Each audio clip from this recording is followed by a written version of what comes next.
Are there any role models?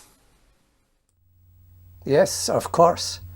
The great saints and heroes of all times, peoples and religions, such as Plato, Francis of Assisi, Hildegard of Bingen, Gendai.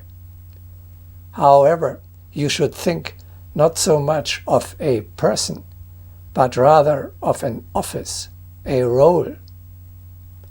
Your eternal self occupies a position, an office in the chain of hierarchy, such as mayor or chancellor, head of department or chairman, simple soldier or commander, novice or guru, nurse or doctor. Your perishable personality fills this role more or less well. The identity of your soul is defined primarily by this role. You appear on the stage of the world as your office requires, for example, as a teacher at a school. A disciple or a teacher, a master, a healer, a spiritual warrior, a worldly or spiritual leader such as the Dalai Lama or a Mahatma.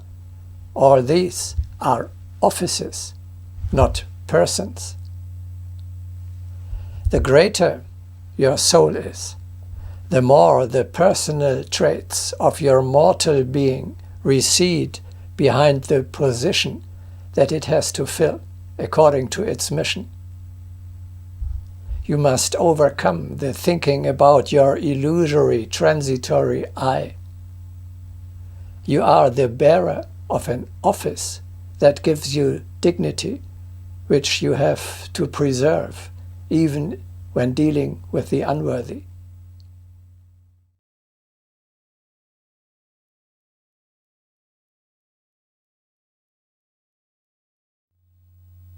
Now, unfortunately, I have to pour a little water into the wine of unlimited possibilities. Choosing the picture according to which you want to shape your eternal individuality, you should not proceed arbitrarily. On the one hand, you may dream like a child who or what you would like to be. On the other hand, if this dream is ever to come true, it should not be too far removed from the real personality you actually are, according to your true inner nature. You do not transform into a completely new, into a foreign being. After all, your soul, which you want to awaken to life, is extant already for eons. Without it, you could not live at all. It is just small, weak and untrained. You bring to life a being that is already existent within you, and which slowly becomes greater by the way of natural organic growth.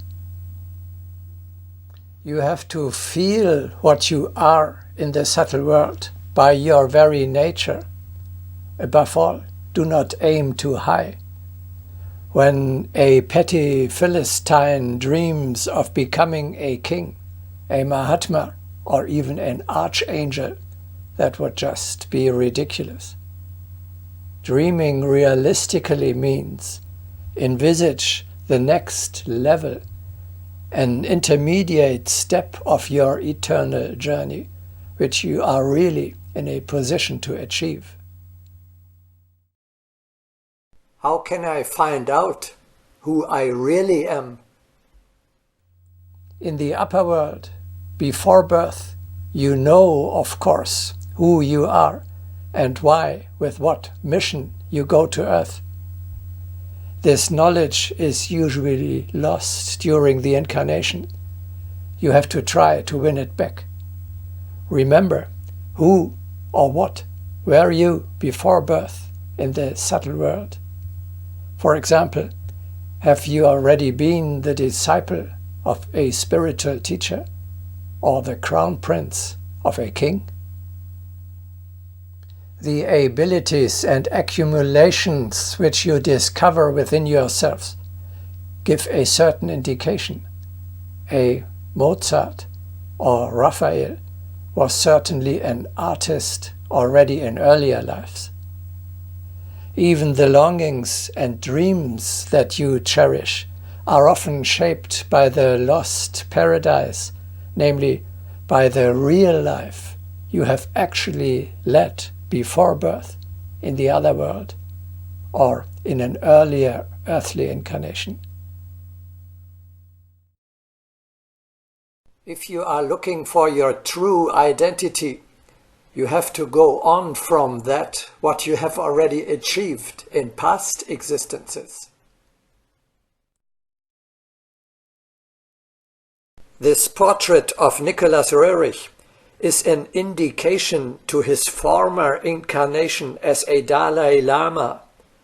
By his very nature, he is exactly not only a great artist, but also a worldly and spiritual leader.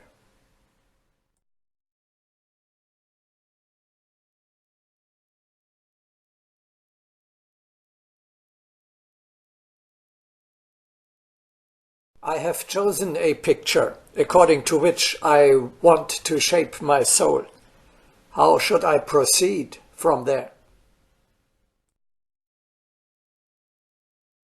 Make your imagination, your dream, your ideal a living reality. In order that the path you must take does not remain too abstract, out of the infinite multitude of identities you could choose, let us pick out two, an esoteric and an exoteric one. To give an example, you could decide to give life to the ideal image of a spiritual disciple, or to that of a king of the spirit.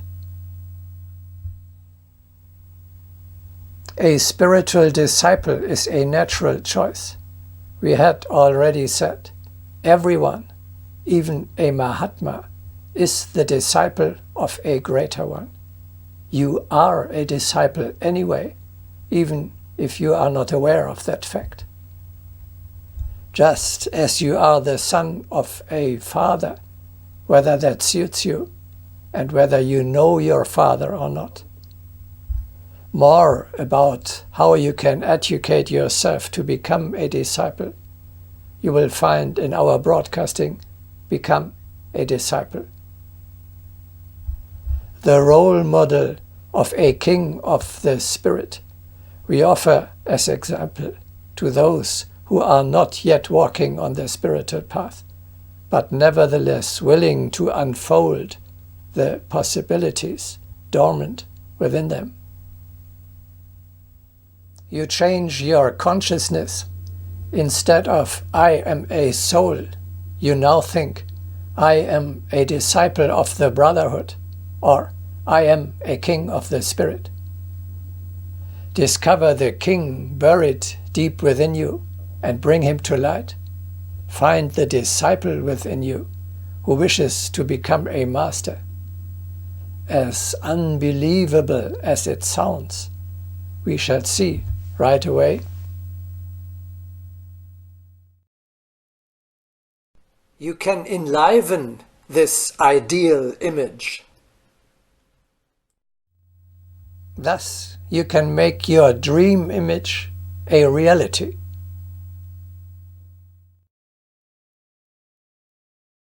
The only consideration of the disciples is the concentration on the chosen great ideal, on the unwavering and constant striving to approach it.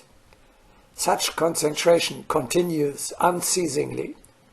Whatever such a yogi or disciple is doing, his thought is always occupied by his ideal. Everything is performed in the name of this ideal, and he always feels in his heart the love and the presence of this image.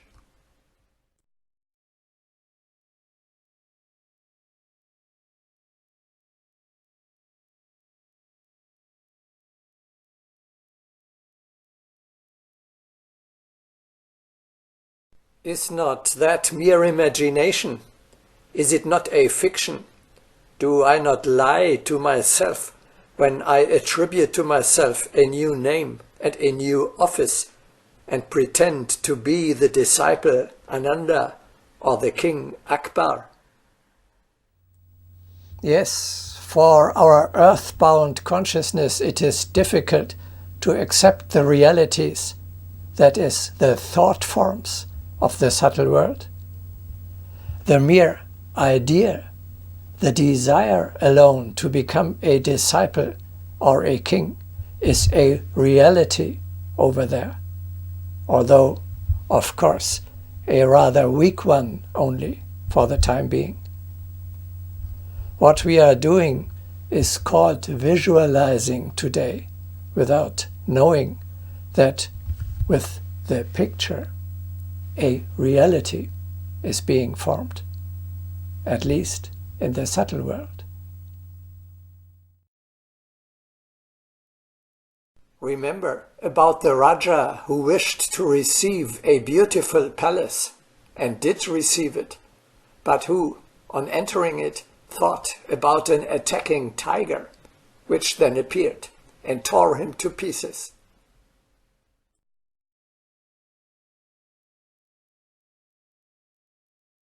How can I densify such a fantasy, such wishful thinking, so that it becomes a permanent reality? Now we have reached a most important point. Densify is exactly the right word. You have to apply two means if you want to make a thought, which is initially not more than a dream, a permanent reality. First, you must shape and consolidate within you the consciousness that corresponds to your ideal image. This means, in our example, the consciousness of a spiritual disciple and of a king of the spirit. Second, you have to act in material life on earth with a corresponding attitude. Let us now take a closer look at these two means.